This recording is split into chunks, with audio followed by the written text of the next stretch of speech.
Oh, hey, we're live? Cool. I can believe so. Come on in. Sit on down. Old school. Yeah. Okay. Well, we're just assuming we're live and we'll just come right in if we're not. Well, here, let's check. Trust but verify. In the words of Ronald Reagan. So, yeah, this is, we're dialing it back to like a year ago. Yeah, this is old school. Yeah, we are live. Yeah. We are, woo, there. Look at that. Meta. This is old school. What's up? Hey, how you doing? Happy Monday. Yes. So yeah, Ashley couldn't make it today, and we're short in Austin this morning. Yes, so we don't have Austin is en route according to his now text message. Yeah. So without a production specialist, we got to go hit the button and run and sometimes sit down. you just got to do it on the fly. Yeah, it's funny to kind of remember how crude some of the inner workings were prior to having.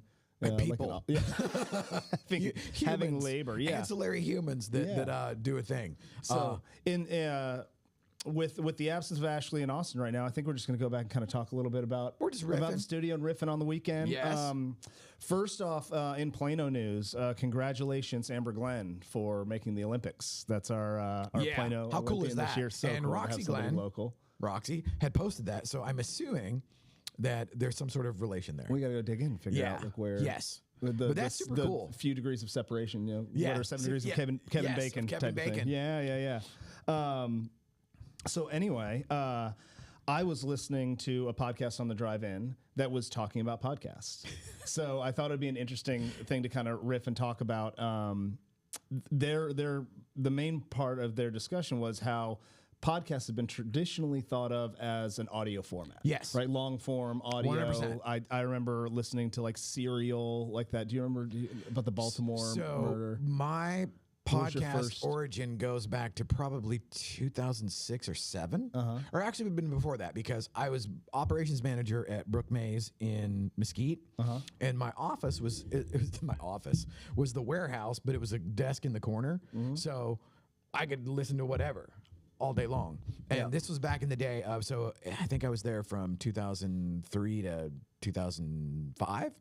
So it had been in that window. And back then, there was no such thing as a podcast player or a podcast app. It was literally like you found the internet radio show and then you downloaded the file. And so you would use whatever like Winamp or whatever baked in gimmick you would have. Yeah, Apple Podcasts didn't exist. Yeah, that didn't happen until that was years before the iPhone. So none of that baked in infrastructure. Because now, I mean, if you're 11 or whatever, you're handed a phone and it's like, oh, everything just is there. And I used to have, it was the Samsung, and I don't remember what it was called, but I loved it. It was a little gimmick about like half the size of a Hershey bar, and you downloaded to the computer and then offloaded everything with that to that. Is this like a Samsung version of like a Zune or like the old school the iPod? It would have been iPod adjacent, but no iTunes. So it would have been everything essentially DIY. So you do it yourself inside of Windows. And I've always been ate up with like weird UFO, Bigfoot, or nerdy shit like pro wrestling and comics or whatever. So like the entirety of my consumption was all of that stuff. Like a conspiracy theorist with a microphone? Yes, absolutely. Cool. And there were a handful of things that, because back then when I was having a regular job, I could no longer listen to like Coast to Coast AM or whatever overnight. And so I download those. And there's a handful of guys that were doing podcasts back then that still do. And I would just listen to that all day long. Because there was this, one of my favorite ones at the time was Project Serpo. And it was like, so the ending of Close Encounters of the Third Kind, where Richard Dreyfuss leaves his family and goes on the UFO, is supposedly based on a true story where Project Serpo was this, so the Roswell crash, whatever, one alien lives, and a bunch of other backstory elements. And we have a treaty, and they come and they get like an away team that goes and lives on this. So as essentially like a foreign exchange student kind of a thing. With the government. Not like a foreign diplomat. But more like a foreign exchange student where he had like an away party of 20 people or whatever that go. And so this is supposedly the leaked files. And there were a million podcasts that came out about that, because like every so often, it would have been like the flying saucer equivalent of like QAnon. Just some dingbat on the internet. Is it written like World of Worlds style, where like it's... No, it's written like, or it's presented like email leaks. Like somebody, we hacked the mail server, or like so-and-so has these emails. And this was also back in the days of BBS. like pre-internet or early internet, before anybody had any kind of broadband, and you were doing everything on a dial-up that, it took like an hour and a half to load a photo. There would be bulletin board systems where you could just, it had a framework like email, but you could go in and it was topics, and it was worldwide, and it was ridiculous, and it was like where everything evil under the sun lived. Okay. And if you wanted that, that's where you went. And there's some shit on there that you can't unsee. Okay. But all of that was never my internet experience. I might have come in a little late. Oh, yeah, to yeah. that. Yeah, I was like AOL dial-up. Like, you got mail. Right. Like, Well, it was all very curated for me Yeah, at that was the point. public-facing portal. And so most of the, and oh my God, it was like you would get one of those discs in the mail like every week. Oh, yeah. Like 400 free hours, 1 billion free hours. Like, they didn't care. Yes. It was like, just give them and the like hours. GeoCities, and it's like, every once in a while, I do miss and pine for the early days of the internet, but it was the Wild West. Well, so yeah, what I and to wrangle us back in from Rick's podcast origins, I just thought it was interesting because I was thinking back, like, historically, even just like 5 or 10 years ago, a lot of the podcasts were, you'd consume it on like Apple Podcasts or Spotify or your preferred, iHeartRadio, whatever it was, but they were predominantly just like long form narratives. They'd be telling a long story, history of England, like a murder mystery, an unsolved mystery, Dan Carlin's hardcore history. There wasn't a lot of, there almost was never a video component of that. Nor was it something that you could easily like dice up into things that were digestible. And I think what's happened is those still exist because I still consume a lot of the content, kind of like an audiobook, right? Yeah. But what we in the emergence of things like Joe Rogan or what's Jason Kelsey and Travis Kelsey's podcast? I forget what that's called. So like one of the ones, like, I love Chris Williamson, which is Modern Wisdom. Joe Rogan is excellent, but it's guest dependent. There are some Joe Rogan I couldn't give a shit about.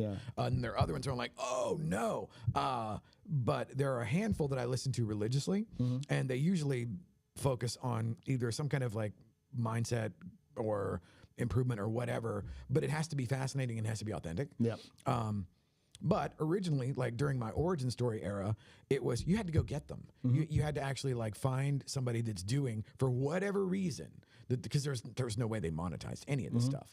But for whatever reason, somebody was compelled because they're putting on their tinfoil hat or whatever, and they're talking into a microphone in their little broom closet or whatever, and they're posting it on the internet. And they all sounded terrible, and it was like, ooh, this seems like very like pirate radio or very underground, which added a sense of cool. And then I remember early YouTube was just stupid. I mean, early YouTube was a wasteland of just a hamster dance and well, and like whenever you democratize the creativity, well, that lets everybody in, and most stuff sucks. I mean, it's just kind of that's the way it is.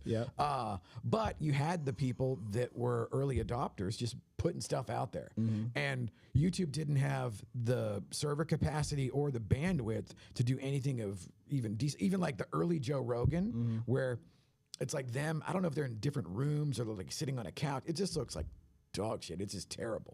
But the content itself is improving. But now all of those, like exactly what you said, everything converges. To the point where we've got, and that's kind of to touch a little bit on like what we do here, because this is a podcast, and there's plenty of instances like Teresa, right? You can listen to the audio only form of Teresa Flood's Upside podcast on all of the major podcast platforms. Like that's something that's definitely doable. But the added value of including a video component allows us to touch other audiences in other ways with other types of media that we historically couldn't, right? Yes, and everybody consumes media differently. Sure. And so for me, I will have something playing. So like in my home office or whatever, I've got 3 computers and the Mac over on the far end that's just the editing desk. Well, I'll have something going on all of them. And then like the PC in the middle is the business computer that has all the studio stuff. And then there's my personal computer that has like all my comics and movies and whatever else. But there's also I use a different browser for every single app. Basically whatever I'm doing has a different browser. And there's the Chrome that has my personal stuff. Like if I'm at the house and I'm just watching, I don't know, pro wrestling videos or whatever, and just dumb stuff, that's there because I don't want the algorithm here polluting me with like, hey, here's some guys punching each other in the face. Even though I love that. And then like I'll use Firefox for my what are they trying to feed me?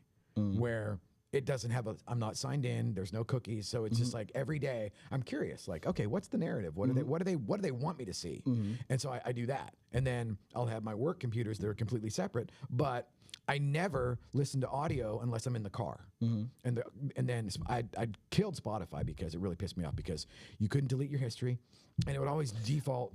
I'm really upset with Spotify too. Ah, okay. Right on. Yeah. More so that I am in, and I don't want to get off from what you're doing, but a lot of the algorithms are trying to keep me on platform. Yep. And so they like to feed me things that they know I like, and they are lacking creativity in their ability to deliver that. So what I find is it doesn't matter where I reach to, how far away from my desired genre, it wrangle. Yeah. And so we had a game night. Tool. Yeah. Friday night we had a bunch of, or a few neighbors over for a game night. We were sitting there playing games, and we've got the Sonos system in our house. Yeah. So we can control all that from the app, and Spotify is one of the platforms that we like to do it. So we open up Spotify, and what I had thought was that it wasn't connected to anything. It was like your Firefox, right? Like, so like, I'm not signed in. I'm not signed in. It doesn't know anything about me. Wrong. So at some point we were listening, I forget what Kat put it onto, but it brought it back to like a handful of songs where I was like, there's no way that they're randomly playing this stuff. And she was like, no, there's absolutely.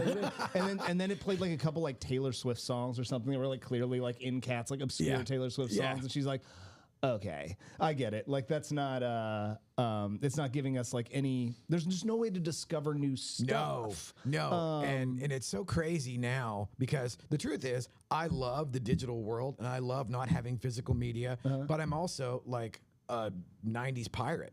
So it's like, oh, I still have everything from back then. I have probably 20 terabytes of stuff at the house. But Ashley was talking last week about the kids are now going back to, they want the physical tangible which is stuff. Adorable. Well, I think it's kind of the recognition that you don't own anything. Right. Like we've been trying, Kat and I have been trying to find like different movies and stuff to watch, and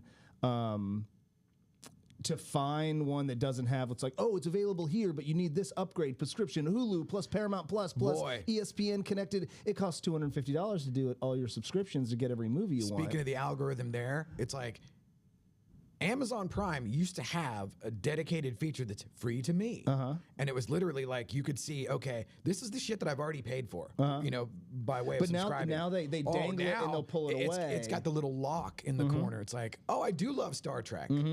Yeah, $1.99 an episode. Yeah, right? Yeah, like, exactly. It's ridiculous. And it's like, okay, we're not doing that. Or I was looking at something. I was like, Kat, in my DVD, I've got the binder still. Right, I've got two binders full of DVDs, and I was like, I own this. You know, I forget what we were, No Country for Old Men or some movie, and I was like, we're not gonna pay $4.99. Like, I'll go pull the PlayStation into the bedroom, and we'll old school plug this thing in. I will put in work. Yeah, I'm not even sure my PlayStation has a CD thing anymore, but like it's the ownership being like, hey, this is mine and you can't take it away from me. Because I think what a lot of people are feeling on their streaming platforms is that there's this shell game that's constantly being played. Well, yeah, and you get used to the idea of, oh, hey, I'm going to do a complete and total. One of the reasons why I actually do pay for the Paramount Plus whatever on Amazon is because when I was putting this place together, I wanted to watch the original Star Trek. Yeah. I'm going to do it in chronological order, and it's like, I'm just going to do it, and I'm going to have it running, just so one more time I can absolutely just do the entire show and not care. Yeah. You know, and just have it going. And it was like, I don't know, whatever, $7 or $8. And then it's like, oh, wow, turns out Paramount has a bunch of stuff that I actually like. Yeah. That will never go away, like Indiana Jones. Yeah. And you say will never go away. Yeah, that's true. But like they sell it off. That's where I was going, where it was the proprietary. So like Amazon had Star Trek. And then I was like, son of a bitch. I'm like halfway through season 1 and curtain, you know, or rug pull. Yeah. You go over here. It's now on Apple Plus, Apple TV Plus, right? Or it's on HBO Max. And they absolutely count on you doing it's only $4. Yeah. And you forget about it. Yeah, and then forget about it. And then now I lucked out because I went back through and canceled everything, and then UFC has gone to Paramount. Okay. So now it's like, oh shit, not that I will watch it the night of because I'm not giving them 4 hours of my time for 48 minutes of actual punching. I will download it the next day from a place that you shouldn't go, kids at home, or hypothetically, that's what I might do. Yeah, hypothetically. Yeah, hypothetically, I've heard people that do that. It's just like I've been told what. I don't even know. I don't have like a BitTorrent, LimeWire thing anymore. Oh my God, I don't even know where LimeWire. to go on that. Yeah, like all the Napsters of Right, and I remember OG Napster. I remember the first round of Napster and being like, okay, first off, this is awesome, and then like hedonic adaptation. You're like, everybody's bandwidth sucks. This is terrible. Yeah, or my computer won't start now because I downloaded the. Oh yeah, you had to be wary. So. Anyway, where were we? Podcast. The video element of podcasting. We were talking about video. Yeah. So I was just now that that's kind of a well adopted thing where like video components are there, it really opens the door to a value proposition for small businesses and people to come in. Absolutely. And what we're seeing now and probably continuing to ramp up. We just had a call last week with another business looking to come in here and do this on a regular basis. They'll be here Wednesday. Okay. Yep. And then I also just as the year was winding down, it was like, truth be told, and kudos to you, you actually got me to start looking at stuff. Like, I don't know what the numbers are. And it was like, I don't know. And who is the best client, or who is the one that's actually doing stuff? Because we go to places and ostensibly something like real producers, well, everybody in the room they're only there because of production. I mean, they're all wonderful humans, but I mean, you don't make the list. It's a binary. You either made the cut or you didn't. So that's one of the things that I never really think about. And so I started doing that, and it's like, well, wait a minute, I have this, and why not do this sort of win-win where it's like, okay, and find out, because like the dude that came in for the first round, never met the guy before in my life. And, he's one of the top 20 clients or whatever. I'm like, okay, that's crazy. And that's cool, from the content standpoint of like, how the hell did I get here? Where somebody that has used us all year long, I've never even been in the room with. And I'm having Rebecca do the calls. And it's like, everybody's excited. And it's like, okay, well, shit, I wish I'd have thought of that earlier. Nice. But he came in, and then, we wrap it up with, So you're doing a real producer's interview, like essentially it's hey, actually just for us. It's like studioUSA. Okay. It's like, hey, whoever our top 25 was for last year, invite him in. Okay. And so it's obviously it's a work in progress. So I didn't really know. And for the ones that I know, okay, well, I already know them. So that's an easy enough, cake to bake. But for the ones that I don't know, it's like, oh, this is interesting. Yeah. And to get their little origin story and everything. And so like the cat that came in is Dylan Dobbs, and he's a golf community guy. Okay. And golf carts. And so like, oh yeah, like dude, Tanner could go down the rabbit hole of golf carts and I mean, we just bought a golf cart. Yeah, I need to connect him with my golf cart guy because I know they're looking for partnerships in. Well, it was just cool to take it all back to the democratization of content creation, where okay, well now we can have 4K cameras in here that are less than $1,000 a piece, and all of this stuff lowers the bar of entry as far as being able to do it. And then if you can actually do it and stick with it, well then you're golden. Yeah. Because that's the real killer is people want to, and they might come in, kick the tires, which is what the subject matter expert thing actually serves. It's like, well, do you have gas in the tank to do this every week? Or do you even like it? Or are you trying to do this because of what you imagine people will say when they find out that you do it? Which isn't really a sustainable drive, you know what I mean?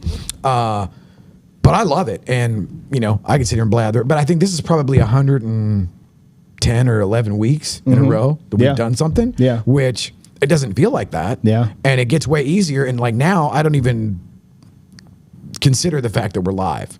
I it's like whatever. Okay, whatever.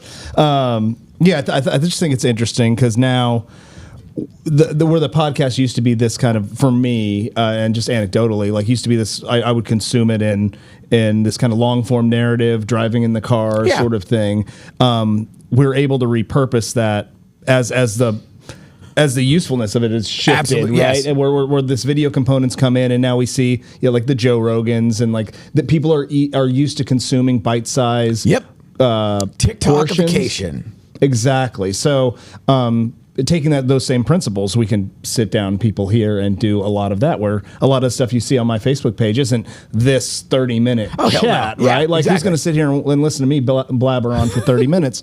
But every once in a while I'll say something that might be insightful. Somebody else might want to hear. I'm always surprised at what actually gets traction, because, so I have the VAs. So like the YouTube channel for the studio is posting shit every day. Like there's reels and stories and stuff, everyday shorts on YouTube. And this very minute, I have no idea what's up there, what the interaction level is or whatever. It's like I taught them, and then AI helps them to kind of craft the voice. And this is all stuff that I'll dial in more this year. But the same thing with TikTok. I think we have like 12,000 followers on TikTok, and I have no idea what's on there. I've logged in probably 3 times last year just to make sure I had access. And also to be like, I don't know, what are we posting? And now a lot of it is just the same but different, like change the copy or change the verbiage is based on platform. But that's how you start. Well, we just want to expose people to like what happens here, right? And what that final product looks like. So we get the phone call saying like, hey, like, how does this work, right? And just like we did last week, we sit down and it's like, hey, I see you guys doing stuff. How does this work? Right, and then like the guys that we did the call with, sense or not, where they have a back catalog of everything that they've been doing. And everybody does it in fits and starts or whatever. And it's like, okay, they're a roofing company, so they have guys that have drones, etc. It's like, okay, let's send us what you already have, and let's formulate that, and then we can build something new based on what's already existing, so you get a little bit of ROI for what you already paid for. And then moving forward, you can essentially send out the troops with marching orders on like, shoot this, this, and this every time, whether you use it or you don't. But like within 3 months, you're gonna have a shitload of raw material. And then everything else downstream becomes way easier. And I love thank you, baby Jesus, for Teresa to come in essentially the day I met her, 15 months ago, to talk about the podcast. It was fully formed.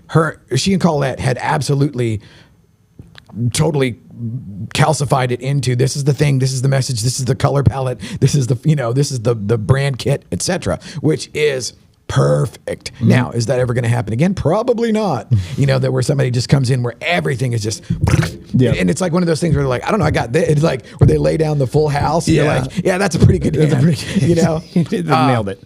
But like there, I end up learning all of the things that I would have known conceptually in the abstract. It's like, well, how do you get something onto iHeartRadio or Apple Podcasts or whatever? And how do you marry the audio and the video, and then how do you divorce them and put them out separately? And so the audio really only lives in Buzzsprout, and that basically promulgates it to all the different platforms.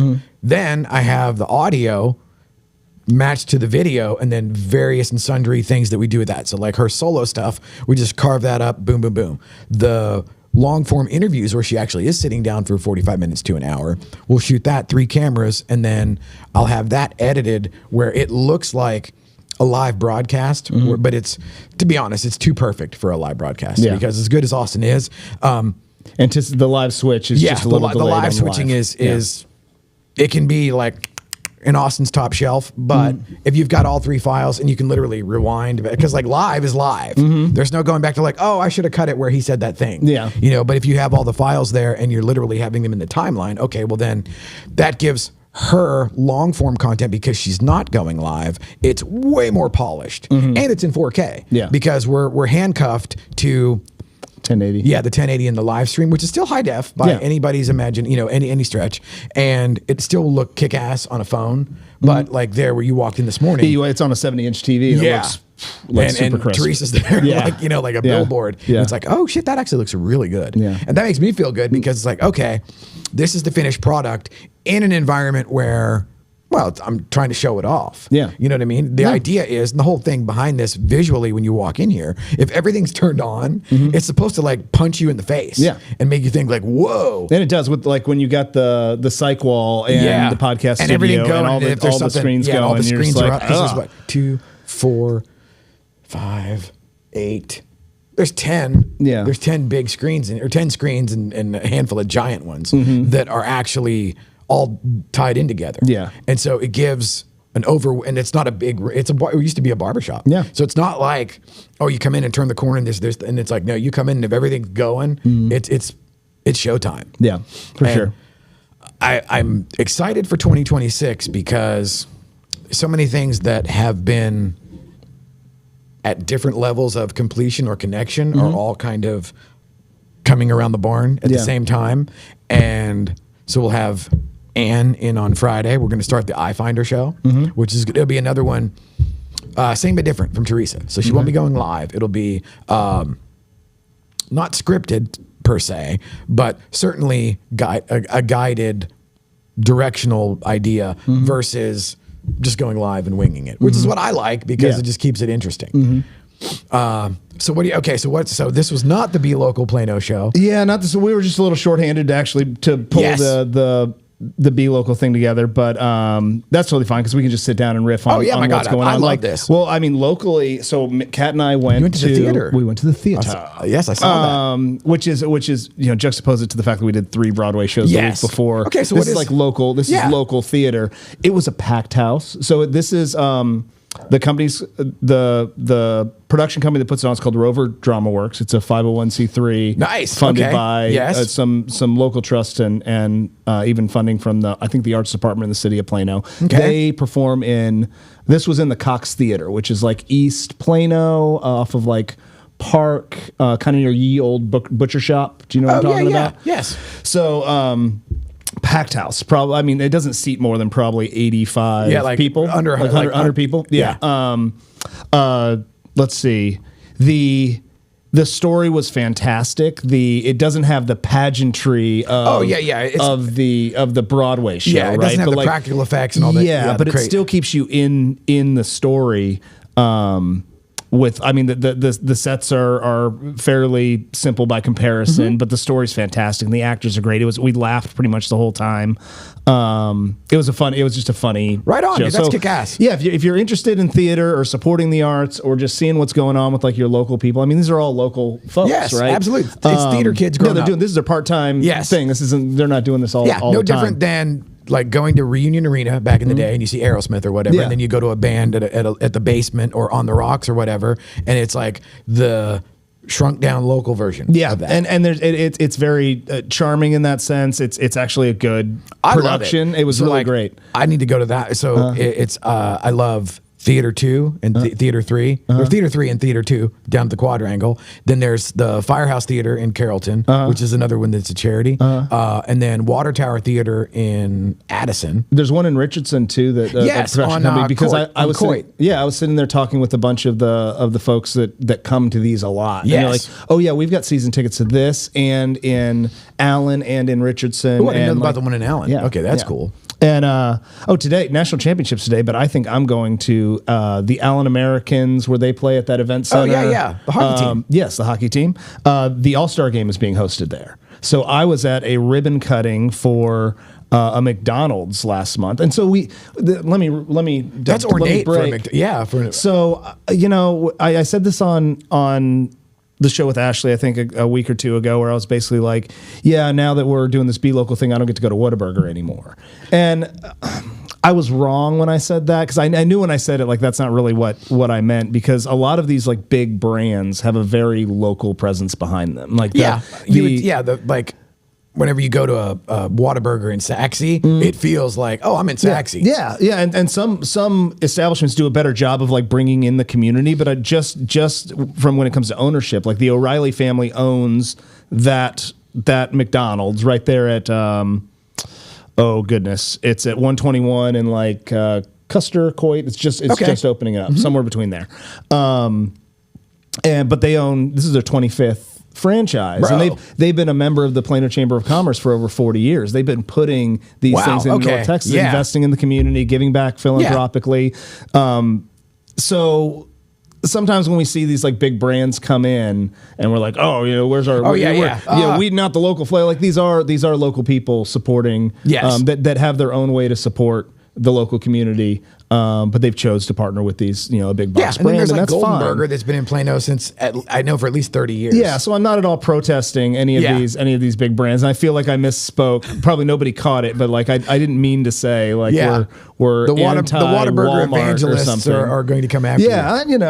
Although I think didn't Walmart get bought or Whataburger get bought by some out of I don't know. that would make sense. conglomerate. Whataburger isn't like my end all be all favorite. I No. know that's probably blasphemy. If I had to go in a lot through of a drive-through, places. I'm going to Whataburger. Okay, But I probably still won't. I was saying I probably still won't. I don't know. I don't really have a good like fast food place. I'll probably end up with a sandwich. I'll probably end up with like a Jersey Mike's or Jimmy there you John's go. if I'm going to do a big brand chain. If I do a drive-through, like I'm probably that. going to go to Jack in the Box and get something breakfast oriented. Okay. Because Well, they actually use real eggs. Kat and I either do Jack in the Box like late night, like after we go see a Oh, place. yeah. Like, with Jack in the Box or Taco Bell. She's a sucker for like Taco Bell. She's like, I want a quesadilla. And she'll go like old school with like, she'll go a quesadilla and a Mexican pizza. Right She's on. like, give me quesadilla and Mexican pizza at Taco Bell. Like that's God, her I can remember midnight in the snack. 80s, one of the original Taco Bells, like the little tiny thing over in like Bedford or Hearst. Okay. No drive-through, no nothing. It's like you had to go in and I don't know, maybe like 6 or 8 tables, and they had like 5 things. Really? Yeah. There's only 5 ingredients anyway. They just slowly expanded the menu, being like, and well, now what if you we go in fry there it and looks like then Star grill Wars, it? you know? And it's like, whoa, it's the and there's just a million things. But I haven't eaten a Taco Bell in a million years, but I love it. Oh yeah, we'll do it. It's a guilty pleasure of ours. And then, of course, back in the days before I got sober, there would always be the random middle of the night Jack in the Box receipt you would find the next day. And it's like, why'd I spend $31 at Jack in the Box? And you can spend $31. Oh my God, in a heartbeat. Yeah. Yeah. Yeah. Hell Fast food yeah. it's now it's not like cheap fast. It's the convenience. They realize that Right. like we will pay whatever we want, whatever they buying want to time. charge for the convenience of it. And it used to be like, oh, rip and run, super smart, dollar menu, all this Yep. stuff. And they're like, wait a second, we could charge $5 for that, and you're still gonna buy that burger. Yep.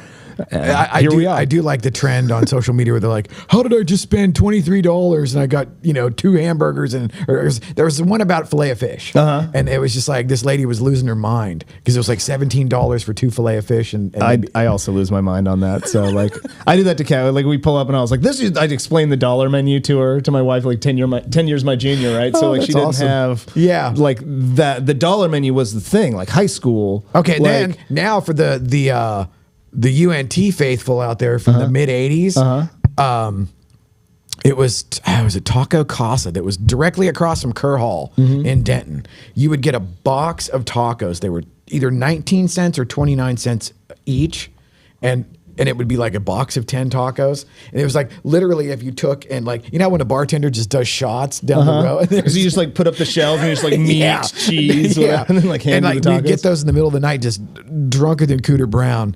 And they were awesome, but they were almost free. 29-cent tacos. Yep. We had Gumby's Pizza in Austin, right outside my dorm, had like quarter pizza rolls or whatever. There you and like go. it's like that just doesn't, you don't have that anymore. Quarter beer night. Oh yeah, oh my God. Places, right? The late 80s, early 90s on Greenville Avenue used to be any coin night. Or there would be free. There was Paparama, Tijuana Yacht Club, and 2 or 3 others that had like a 2-hour happy hour window where you'd get like the little 10-ounce or 8-ounce plastic cups of well drinks for free. Okay. Yes. So quarter beer night's probably the cheapest that I've ever seen. Any coin night, quarter beer night in. I was living in North Carolina. We were at UNC Chapel Hill, and there was a bar on Franklin Street that had like this dingy basement, and they would play like flip cup and beer pong. So it was quarter beer night, but they just like fill up pitchers for you. I love to it. do the whole thing. And in Austin, it was Cain and Abel's right there on like Guadalupe not Guadalupe, like 24th and Rio Grande. I hope it's still there. They did dollar beer night in buckets. You had to buy a bucket of 5 beers, but any domestic beer, so it's $5 buckets of 5 beers. And that's how it should be done. I mean, yeah, it doesn't work anymore in today's economy. Yeah, and the days of the heavy metal bars in Dallas. I used to live in 89, 90. I lived at Park Lane in Greenville, and the basement was the place where Pantera got famous. But they would have free beer from 7 to 11, 4 or 5 nights a week. Just free beer. Yeah, it was like $5 to get in, drink from 7 to 11, just get polluted. So I probably picked up most of my future bad habits in that environment. In the basement. I'm like 21 or 22. Yeah. I moved to Dallas when I'm 21 from the hinterlands of Keller and mid cities, and it was just full throttle. Yeah. And maybe it still is. We're talking to 2 people that no longer drink. Oh, so yeah, like it's not, I've been sober for 21 years, so it's like, we don't have the frame of reference in the past decade or so. I do remember setting out to do extensive liver damage intentionally and achieving it. Yeah. Congratulations. Yes. All right. Do you want to end with that, man? Yes, sir. Let's go be All right. healthy. Have a good week.